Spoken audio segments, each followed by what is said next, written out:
स्वामी रामानंद जी सतलोक வருகை। सुनी बच्चा में स्वर्ग की कैसे छांडौरी थी। गरीबदास गुदरी लगी जन्म जात है बीत।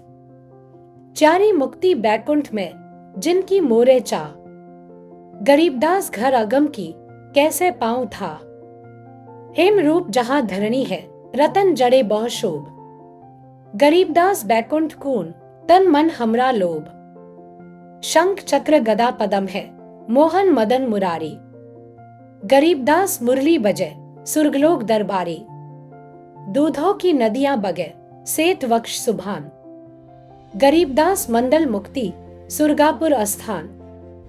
रतन जड़ाव मनुष्य है गण गंधर्व सब देव। गरीबदास उस धाम की कैसे छाड़ू सेव। ऋग युज साम अथर्वणन गावे चारों वेद। गरीबदास घर अगम की कैसे जानो भेद। चारी मुक्ति चितवन लगी कैसे बंचू ताही। गरीबदास गुप्तार गति हमको द्यो समझाए। सुरग लोक बैकुंठ है या से परे न और। गरीबदास षटशास्त्र चारी वेद की दौड़। चारी वेद गावे तिसे सुरनर मुनि मिला। गरीबदास ध्रुव पोर जिस मिटी गए तीनों ताप। प्रहलाद गए तिस लोक को सुरगापुरी समूल। गरीबदास हरि भक्ति की मैं बचत हूं धूल। बिंद्रावन गए तिस लोक को सुरगापुरी समूल। गरीबदास उस मुक्ति कोन कैसे जाऊं भूल। नारद ब्रह्मा तिस रटे गावे शेष गणेश। गरीबदास बैकुंठ से और परे को देश। सहंस 88 जिस जपे और 3300 सेव। गरीबदास जासे परे और कौन है देव। सुनी स्वामी निज मूल गति कही समझाऊं तो ही। गरीबदास भगवान कौन राख्या जगत समोही। तीनी लोक के जीव सब विषय वास भरमाए। गरीबदास हमको जपे तिसको धाम दिखाए। जो देखेगा धाम कौन सो जानत है मुझ। गरीबदास तो से कहूं सुनी गायत्री गुज। कृष्ण विष्णु भगवान कौन जहड़ाए हैं जीव। गरीबदास त्रिलोक में काल कर्म शिर शिव। सुनी स्वामी तो से कहो अगम दीप की सैल। गरीबदास पूठे परे पुस्तक लादे बैल। पौमी धरणी आकाश थंब चलसी चंदर सूर। गरीबदास रज बिरज की कहाँ रहेगी धूर। तारायण त्रिलोक सब चलसी इंद्र कुबेर। गरीबदास सब जात है सुरग पाताल सुमेर। चारी मुक्ति बैकुंठ बट फना हुआ कई बार। गरीबदास अलप रूप मग क्या जाने संसार। कहो स्वामी कित रहोगे 14 भुवन बिहन। गरीबदास बीजक कहया चलत प्राण और पिंड। सुन स्वामी एक शक्ति है अर्धंगीकार। गरीबदास बीजक तहा अनंत लोक सिंघार। जैसे का तैसा रहे परलो फना प्राण। गरीबदास उस शक्ति के बार बार कुर्बान न। कोटि इंद्र ब्रह्मा जहा कोटि कृष्ण कैलाश। गरीबदास शिव कोटि है करो कौन की आश। कोटि विष्णु जहां बसत है उस शक्ति के धाम। गरीबदास गुल बोहत है अलफ बस्त नेकाम। शिव शक्ति जासे हुए अनंत कोटि अवतार। गरीबदास उस अलफ को लखे सो हुए करतार। अलफ हमारा रूप है दम देही नहीं दंत। गरीबदास गुल से परे चलना है बिन पंथ। बिना पंथ उस कंत के धाम चलन है मोर। गरीबदास गति ना किसी संग सुरग पर डोर। संग सुरग पर हम बसे सुनी स्वामी यह सैन। गरीबदास हम अलफ है यो गुल फोकट फैन। संग सुरग पर हम बसे सुनी स्वामी यह सैन। गरीबदास हम अलफ है यो गुल फोकट फैन। जो ते कहिया सो मैं लहिया बिन देखे नहीं धीज। गरीबदास स्वामी कहे कहा अलफ वो बीज। अनंत कोटि ब्रह्मांड फल अनंत कोटि उद्गार। गरीबदास स्वामी कहे कहा अलफ दीदार। हद बेहद कहीं ना कहीं धरपी ठौर। गरीबदास निज ब्रह्म की कौन धाम वह पौर, चल स्वामी सर पर चले गंग तीर सुन ज्ञान। गरीबदास बैकुंठ बट कोटि कोटि घट ध्यान, तह कोटि वैकुंठ है नख सरवर संगीत। गरीबदास स्वामी सुने जात अनंत जुग बीत, प्राण पिंड पुर में धसो गए रामानंद कोटि। गरीबदास सर सुरग में रहो शब्द की ओट, तहा वहा चित चक्रित भया देखी फजल दरबार। गरीबदास सिजदा किया हम पाए दीदार, तुम स्वामी में बाल बुद्धि भर्म कर्म किए नाश। गरीबदास निज ब्रह्मा तुम हमरे दंड विश्वास, सुन्न बेसुन्न से तुम पर उरे से हमरे तीर। गरीबदास सरबंग में अविगत पुरुष कबीर, कोटि कोटि सिजदे करीं कोटि कोटि प्रणाम। गरीबदास अनहद अधर हम परसेन तुम धाम, सुनी स्वामी एक गल गुज तिल तारी पल जोरी। गरीबदास सर गगन में सूरज अनंत करोड़ी, शहर अमान अनंतपुर रिमझिम होए। गरीबदास उस नगर का मरम न जाने कोय, सुनी स्वामी कैसे लखो कहीं समझाओ तो ही। गरीबदास बिन पर उड़े तन मन शीश न होए, रवनपुरी एक चक्र है तहा धनजय बाय। गरीबदास जीते जन्म याकू लेत समाये, आसन पदम लगाई कर भीरंग नाथ को खैची। गरीबदास अचवन करे देवदत्त को ऐची, काली ऊन कुलीन रंग जाके दो फुनधार। गरीबदास कुरम शिर तास करे उद्गार, चिश्मे लाल गुलाल रंग तीनी गिरा नब पेंच। गरीबदास वह नागनी को होने न देवे रेच, कुंभक रेचक सब करे ऊन करत उद्गार। गरीबदास उस नागनी को जीते कोई खिलार, कुंभ भरे रेचक करे फिर टूटत है पौन। गरीबदास गगन मंडल नहीं होत है रौन, आगे घाटी बंद है ईगला पिंगला दोए।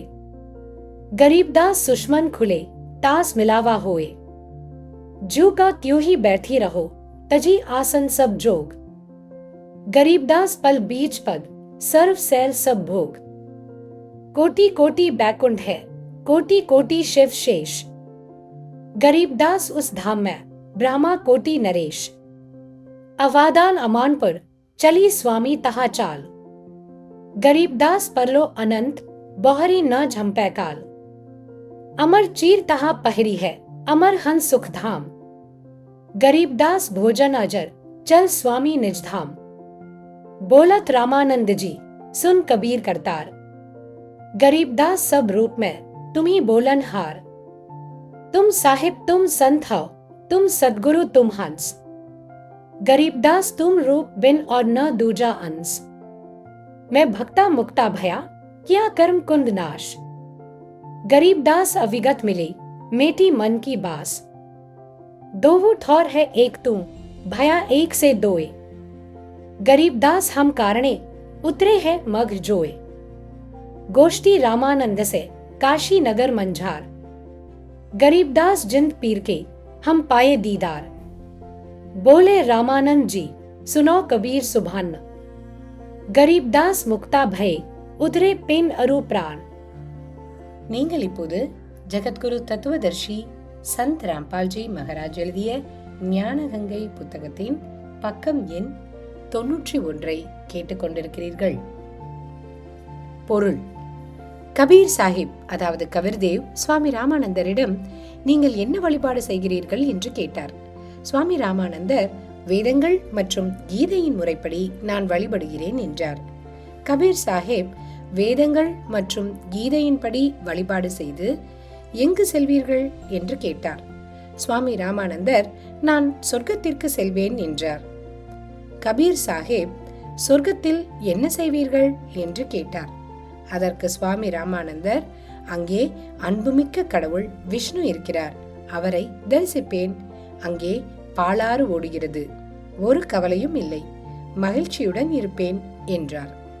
கபீர் பரமேஸ்வர் சுவாமிஜி சொர்க்கத்தில் எத்தனை நாட்கள் இருப்பீர்கள் என்று கேட்டார். ராமானந்தர் ஒரு ஞானி, உடனே புரிந்து கொண்டார். ராமானந்தர் சொன்னார், என் பக்தியின் செல்வம் தீரும் வரை இருப்பேன் என்றார். கபீர் சாஹேப், அதன்பின் எங்கு செல்வீர்கள் என்று கேட்டார். சுவாமி ராமானந்தர், கர்ம வினைப்படி நான் எங்கே எந்த பிறவியில் இருப்பேன் என்பது கடவுளுக்குத்தான் தெரியும் என்றார். கபீர் சாஹிப் கூறினார், சுவாமிஜி, நீங்கள் இந்த வழிபாட்டை எண்ணற்ற முறை செய்துள்ளீர்கள். இதனால் ஆன்மா முக்தி அடையாது. நீங்கள் ஸ்ரீ விஷ்ணுவை வழிபட்டு சொர்க்கத்திற்கு செல்ல விரும்புகிறீர்கள். ஆனால் பிரம்முடைய வழிபாட்டை செய்து பிரம்மலோகத்திற்கு செல்லும் பக்தர்களும் பிறப்பு இறப்பு சுழற்சியில் இருப்பார்கள். ஏனென்றால் கீதை அத்தியாயம் 8 ஸ்லோகம் 16 படி பிரம்மலோகத்தில் உள்ள மகா சொர்க்கமும் ஒரு நாள் அழிந்துவிடும். சுவாமி ராமானந்தர் ஒரு கற்றறிந்த ஞானி. ஸ்லோகங்களை அவர் விரல் நுனிகளில் வைத்திருந்தார். சுவாமி ராமானந்தர், நீங்கள் சொல்வது சரிதான், அப்படித்தான் கூறப்பட்டுள்ளது என்றார். கபீர் சாஹிப் கேட்டார், சொல்லுங்கள் குருவே, பிறகு எங்கிருப்பீர்கள்? ஸ்ரீ கிருஷ்ணரும் இருக்க மாட்டார். பிரம்மலோகத்திலும் விஷ்ணுலோகத்திலும் உள்ள அனைத்து உயிர்கள் மற்றும் ஸ்ரீ விஷ்ணு போன்ற 3 தெய்வங்களும் இருக்க மாட்டார்கள். பிறகு எங்கே இருப்பீர்கள் குருவே என்று கேட்டார். பின்னர் ராமானந்தர் சிந்திக்க தொடங்கினார். கபீர் சாஹிப்ஜி, கீதையின் அறிவை கூறியது யார் என்று கேட்டார். ஸ்ரீ கிருஷ்ணர் என்று சுவாமி ராமானந்தர் பதிலளித்தார். நீங்கள் இப்போது ஜகத்குரு தத்துவதர்ஷி சந்த் ராம்பால்ஜி மகாராஜ் எழுதிய ஞான கங்கை புத்தகத்தின் பக்கம் எண் 92 கேட்டுக்கொண்டிருக்கிறீர்கள். கபீர் பரமேஸ்வர் கூறினார், சுவாமிஜி, சுருக்கமான மகாபாரதம் 2வது காண்டத்தில் பக்கம் 1531 பழையது மற்றும் 667 புதியதில் கீதையின் ஞானம் இப்போது எனக்கு நினைவில்லை. அந்த அறிவை என்னால் மீண்டும் சொல்ல முடியாது என்று அர்ஜுனனிடம் ஸ்ரீ கிருஷ்ணர் கூறுகிறார் என்று எழுதப்பட்டுள்ளது என்றார். பிறகு கபீர் சாஹிப்ஜி அனைத்து ஆதாரங்களையும் விளக்கினார். கீதை அத்தியாயம் 8 ஸ்லோகம் 13 பிரம் சொல்கிறார், ஓம் இதி ஏகாக்ஷரம் பிரம் வியாஹன் மாம் அனுஸ்மரன் யா பிரயாதி த்யஜன் தெஹம் சஹ யாதி பரமாம் கதிம். மொழிபெயர்ப்பு: கீதையை கூறும் பிரம், அதாவது காலன் சொல்கிறார், மாம் பிரஹம, எனது பிரமுடைய, இதி இந்த, ஓம் ஏகாஷ்ரம், ஓம் என்கிற ஓர் எழுத்தை, வியாஹரந்த் உச்சரித்து, அனுஷ்மரந்த் ஜபம் செய்ய வேண்டும், தியஜன் தேகம் உடலை விட்டு பிரியும் வரை, அதாவது கடைசி மூச்சு வரை, பிரயாதி ஜபம் செய்யும், ய சாதகன், ச என்னுடைய, பரமாம் கதிம் பரமகதியை, யதி அடைகிறான். பொருள்: ஸ்ரீ கிருஷ்ணரின் உடலுக்குள் ஆவியாக நுழைந்து 1000 கைகள் கொண்ட ஜோதி நிரஞ்சன், அதாவது பிரம்மகாலன், ஓம் என்ற ஒரே ஒரு மந்திரத்தால் என்னை, பிரம்மை, இறுதி மூச்சுவரை வழிபடுபவன் என்னை அடைவான் என்றும் வேறு எந்த மந்திரமும் என் பக்திக்கு உரியது அல்ல என்றும் கூறுகிறார். கீதை அத்தியாயம் 8 ஸ்லோகம் 5, 7 மற்றும் 13 கீதையின் ஞானத்தை கொடுப்பவர், ஓம் என்ற மந்திரத்தால் கடைசி மூச்சுவரை பக்தி செய்பவன் என்னை அடைகிறான் என்று தனது வழிபாட்டை பற்றி விளக்கியுள்ளார். எனவே நீ போரிடு, அதோடு ஓம் மந்திரத்தையும் ஜபித்து என்னை வழிபடு என்று கூறியுள்ளார். பிறகு கீதை அத்தியாயம் 8 ஸ்லோகம் 6 கடைசி மூச்சில் ஒருவன் எந்த தேவனை நினைவு கூர்ந்து தன் உடலை விட்டு வெளியேறுகிறானோ அவன் அவரையே அடைகிறான் என்பது விதி என்று கூறப்பட்டுள்ளது. மேலும் கீதையின் ஞானத்தை கொடுப்பவர் கீதை அத்தியாயம் 8 ஸ்லோகம் 8, 9, 10, 3 பிரம் தன்னை தவிர வேறு ஒரு பரமாத்மாவை, பரம திவ்ய புருஷ் பரமேஸ்வர், அதாவது பூரண பிரம் பற்றி கூறுகிறார். அவரை வழிபடும் ஒருவன் உடலை விடும்போது அவன் அந்த பரமாத்மாவையே, பரமேஸ்வரையே அடைகிறான்.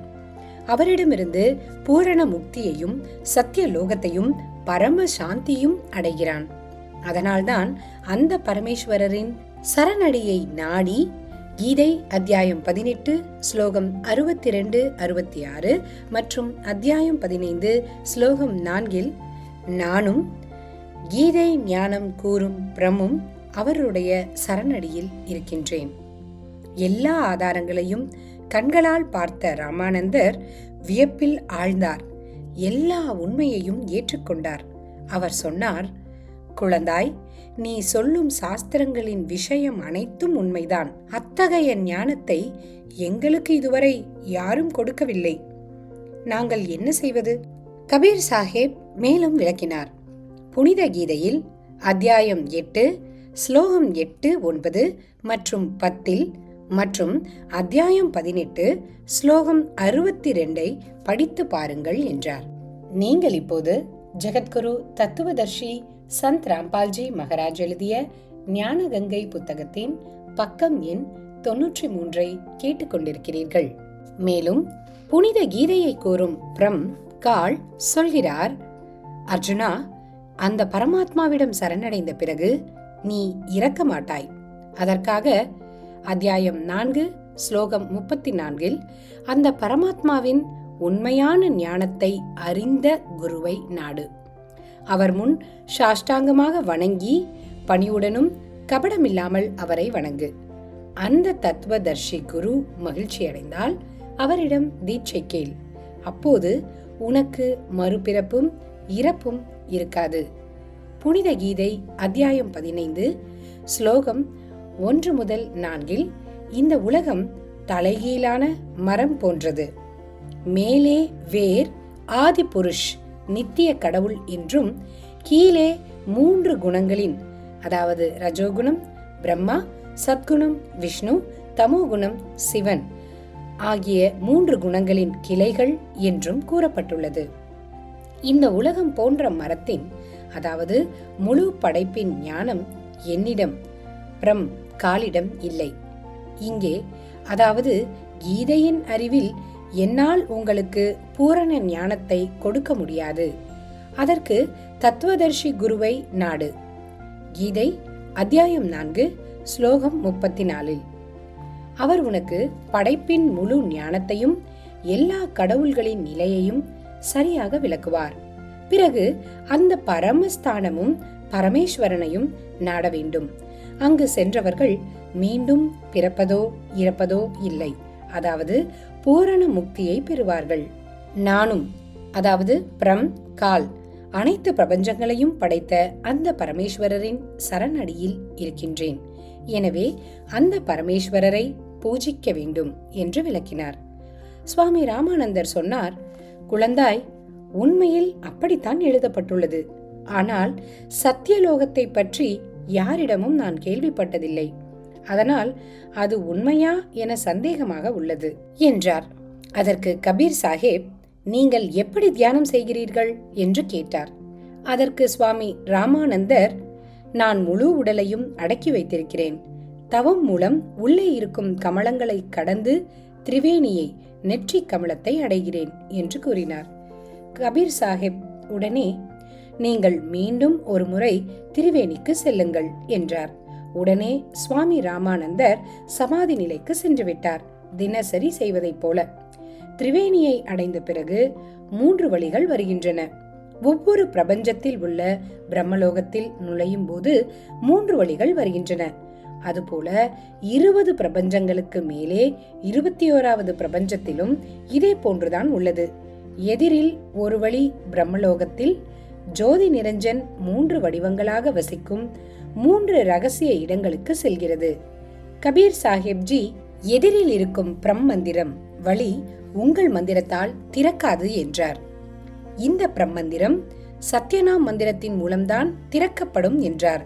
பிறகு கபீர் சாஹேப் தனது சுவாசம் மூலம் சத்யநாம் மந்திரத்தை உச்சரித்தார். உடனே முன்கதவு திறந்தது. கபீர் சாஹேப் சொன்னார், நீங்கள் உருவமற்றவர் என்று சொல்லும் கால் பகவானை இப்போது உங்களுக்கு காட்டுகிறேன் என்றார். கீதையில், அர்ஜுனா, நான் எல்லோரையும் விழுங்க வந்துள்ளேன். நான் எப்பொழுதும் யாருக்கும் தரிசனம் கொடுப்பதில்லை. நான் யார் முன்னும் ஒருபோதும் தோன்றுவதில்லை என்று கூறியவர் அவர். அந்த காலனை உங்களுக்கு இப்போது காட்டுகிறேன் என்று கபீர் சாஹிப் கூறினார். முதலில் ஒரு பிரபஞ்சத்தின் பிரம்மலோகத்தில் உள்ள ரகசிய இடங்களில் பிரம்மா, விஷ்ணு மற்றும் சிவன் ரூபங்களில் உள்ள பிரம்ம காலனை காட்டினார். நீங்கள் இப்போது ஜகத்குரு தத்துவதர்ஷி சந்த் ராம்பால்ஜி மகாராஜ் எழுதிய ஞான கங்கை புத்தகத்தின் பக்கம் எண் 94 கேட்டுக்கொண்டிருக்கிறீர்கள். பிறகு பிரம்மலோகத்தை கடக்கும் துவாரத்திலிருந்து வெளியேற்றி 21ஆம் பிரபஞ்சத்திற்கு அழைத்து சென்றார். யாரும் தப்பிக்க கூடாது என்பதற்காக ஜட்டா குண்டலி சரோவர் என்ற ஏரிக்கு மேலே உள்ள பிரம்மலோகத்திற்கு செல்லும் வழியை பிரம்மகாலன் கண்காணித்து வருகிறான். 21 பிரபஞ்சத்தின் கடைசி லோகம் கால பிரம்மனின் ஷட்புருஷின் தனிப்பட்ட இடமாகும். கபீர் சாஹிப் கூறினார், பாருங்கள், நீங்கள் உருவமற்றவர் என்று அழைக்கும் கடவுள் அங்கே அமர்ந்திருக்கிறார் என்று காலனை காட்டினார். ஏனென்றால் வேதத்தின் அடிப்படையில் ரிஷிகள் ஓம் என்ற மந்திரத்தால் தவம் செய்தும் இறைவனை அடையவில்லை. சித்த சக்திகள் பெற்று சொர்க்கம், மகா சொர்க்கமும் சென்றனர். பிறகு விலங்குகளாக பிறந்தனர். எனவே இறைவன் உருவமற்றவன் என்றே அனைவரும் கருதுகின்றனர். ஆனால் இறைவன் உருவமாக இருப்பதாக வேதங்களில் எழுதப்பட்டுள்ளது. பிறகு காலனின் அருகில் சென்றபோது கபீர் சாஹிப் சத்யநாம் மற்றும் சார்நாம் மந்திரத்தை உச்சரித்தார். உடனே காலனின் தலை கீழே குனிந்தது. காலனின் தலைக்கு பின்னால் சத்தியலோகத்திற்கு செல்லும் வழி உள்ளது. அந்த வழி பரபிரம்ம லோகத்திற்குள் நுழைகிறது. அதன் பிறகு ஒரு சுழல் குகை தொடங்குகிறது. காலனின் லோகத்திலும் ஒரு சுழல் குகை உள்ளது. கபீர்ஜியின் ஆன்மாக்கள், குறையற்ற பக்தர்கள், காலனின் தலை மீது கால்களை வைத்து மேலே செல்கின்றன. காலன் அவர்களுக்கு படியாக செயல்படுகிறார். பரபிரம்மனின் லோகத்தை கடந்து கபீர் சாஹிப் ஸ்ரீ ராமானந்தரின் ஆன்மாவை சத்தியலோகத்திற்கு அழைத்துச் சென்றார். அங்கேயும் ஒரு சுழல் குகை உள்ளது. ஸ்ரீ ராமானந்தர் சத்தியலோகத்திற்கு சென்ற பிறகு கபீர் சாஹிப், அதாவது கபீர் தேவ், தனது உண்மையான வடிவத்தில் அமர்ந்திருப்பதை கண்டார். அங்கே கபீர் சாஹிப்புடைய பிரகாசம் கோடிக்கணக்கான சூரிய ஒளியை விட அதிகமானது, ஆனால் வெப்பம் அல்லாதது. கபீர்ஜி அங்கே சென்று சிம்மாசனத்தில் அமர்ந்திருந்த தன்னுடைய இன்னொரு ரூபத்திற்கு சாமரம் வீசிக்கொண்டிருந்தார். ஸ்ரீ ராமானந்தர் சிம்மாசனத்தில் அமர்ந்திருப்பவர்தான் இறைவன், கடவுள். இந்த கபீர் இங்குள்ள சேவகராக இருப்பார் என்று மனதில் நினைத்தார். இந்த லோகம் எல்லாவற்றிலிருந்தும் வேறுபட்டதாக உள்ளது.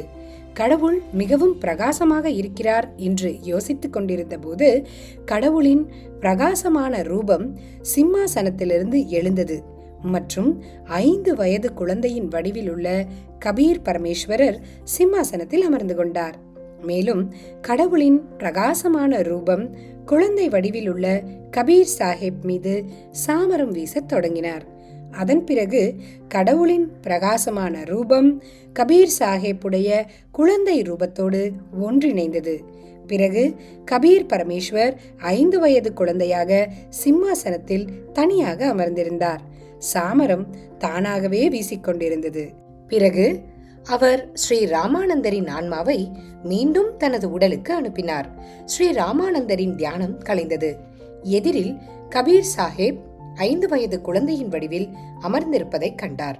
அப்போது சுவாமி ராமானந்தர் அவர்கள் கூறியதாவது, தஹா வஹா சித் சத்ரித் பயா देखी फजल दरबार, गरीबदास सिजदा किया, हम पाए दीदार, तुम स्वामी में बाल बुद्धि, भरम कर्म किए नाश, गरीबदास निज भ्रम तुम, हमरे दंड विश्वास, सुन्न बेसुन्न से तुम पर, उरैन से हमरे तीर, गरीबदास सरबंग में अविगत पुरुष कबीर, कोटि कोटि सिजदे करीं, कोटि कोटि प्रणाम, गरीबदास अनहद अधर, हम परसैन तुम धाम, बोलत रामानंद जी सुन कबीर करतार, गरीबदास सब रूप में तुम ही बोलन हार, तुम साहिब तुम संत हो, तुम सदगुरु तुम हंस, गरीबदास तुम रूप बिन और न दूजा अंश, मैं भक्ता मुक्ता भया किया कर्म कुंद नाश,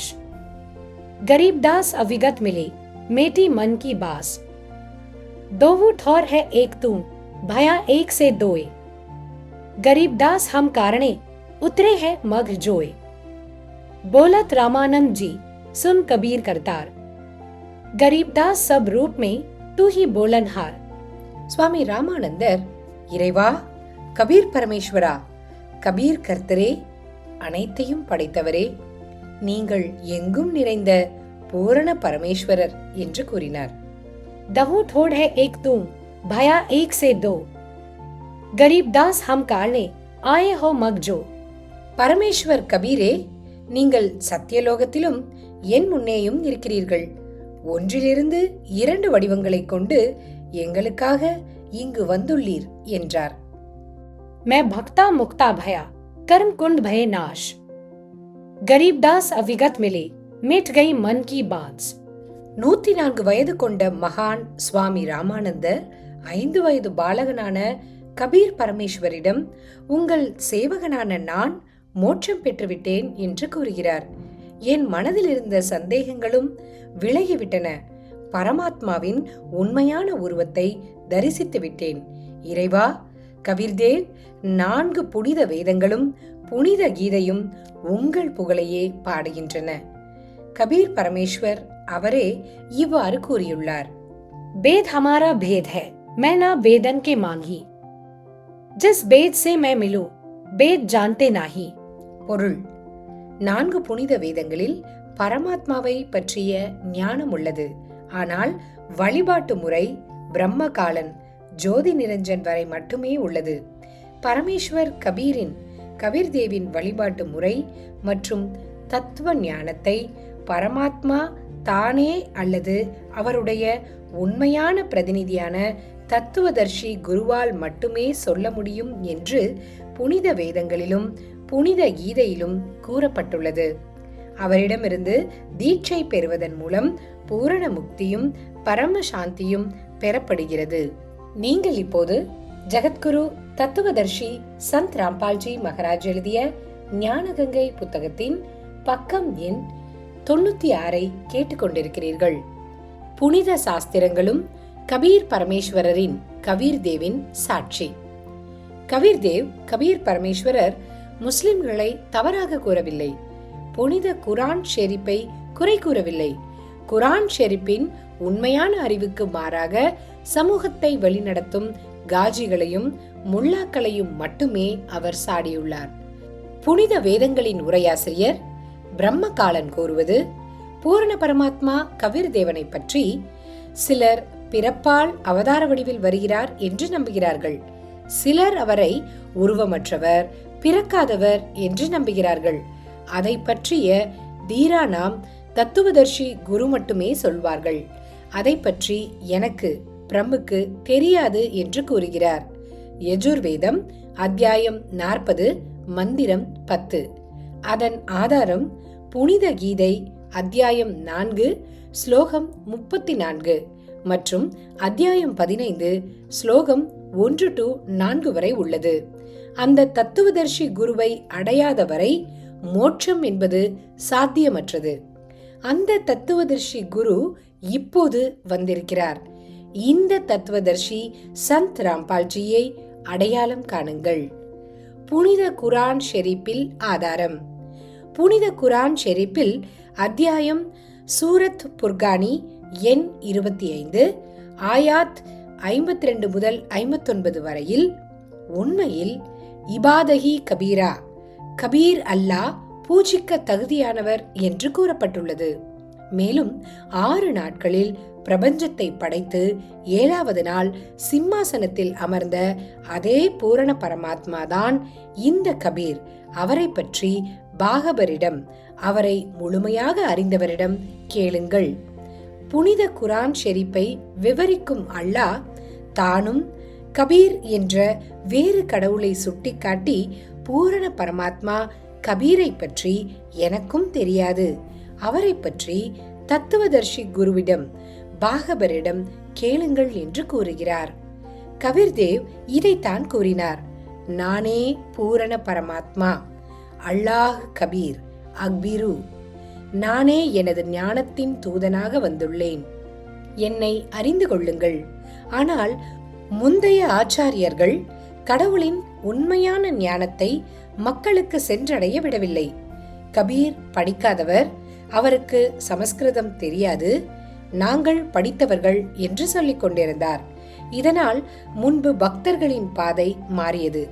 ஆனால் இன்று முழு சமூகமும் கல்வி அறிவு பெற்றுள்ளதால் வழி தவறிய குருமார்கள் வெற்றி பெற இயலாது. சல்லி அலா ஜஸ்தி முஹம்மதின் ஃபில் அத்சாதி அல்லாஹும்ம சல்லி அலா கபீர் முஹம்மத் ஃபில் குபூரி ஷூன்ய ஃபஜாயிலே ஸிக்ர ஹஜூர் அக்தஸ் ஸல்லல்லாஹு அலைஹி வஸல்லம் அவர்களின் கூற்று இது. லா இலாஹ இல்லல்லாஹ் என்று சொல்லி வானத்தின் கதவுகள் திறக்கப்படாமல் எவரும் இல்லை. இந்த களிமா உரை ஒருவருக்கு அர்ஷுக்கு, அதாவது வானத்திற்கு அழைத்துச் செல்கிறது. கபீரா பாவங்களிலிருந்து காப்பாற்றுகிறார். இந்த கல்மா ஒருவரை நேராக வானத்திற்கு, அர்ஷிற்கு அழைத்துச் செல்வது எவ்வளவு பெரிய தர்மம் மற்றும் கபீரை பாவங்களுடன் சொன்னாலும் அந்த நேரத்திலும் அது பலனளிக்கும் என தற்போது தெரிய வந்துள்ளது. நீங்கள் இப்போது ஜகத்குரு தத்துவதர்ஷி சந்த் ராம்பால்ஜி மகாராஜ் எழுதிய ஞானகங்கை புத்தகத்தின் பக்கம் எண் 97 கேட்டுக்கொண்டிருக்கிறீர்கள். முல்லா அலி காரி ரஹ் கூறுகிறார், கபாயிரிடமிருந்து கபீரிடமிருந்து காப்பாற்றும் வாக்குறுதியை விரைவாக ஏற்றுக்கொண்டதாகவும் இந்த நம்பிக்கையுடன் வானத்தின் அனைத்து கதவுகளும் திறக்கப்படும் என்றும், இல்லையெனில் கைபர், அதாவது கபீர் கூட வெகுமதி மற்றும் ஏற்பு இல்லாமல் இல்லை என்றும் கூறுகிறார். அப்படிப்பட்டவரின் மரணத்திற்கு பிறகும் அவரது ஆன்மாவை போற்றும் வகையில் வானத்தின் அனைத்து கதவுகளும் திறக்கப்படும் என்று பாஜ் உலமா இந்த செய்தியின் அர்த்தத்தை அறிவித்துள்ளார். இது போன்ற 2 களிமாக்கள் இருப்பதாக ஒரு செய்தியில் வந்துள்ளது. அவற்றில் ஒன்றுக்கு சிம்மாசனத்திற்கு கீழே முடிவே இல்லை. இரண்டாவது வானத்தையும் பூமியையும் அதன் ஒளி அல்லது சக்தியால் நிரப்ப முடியும். ஒன்று லைலல்லாஹி இல்லல்லா, இரண்டாவது அல்லாஹு அக்பர், அதாவது கபீர்.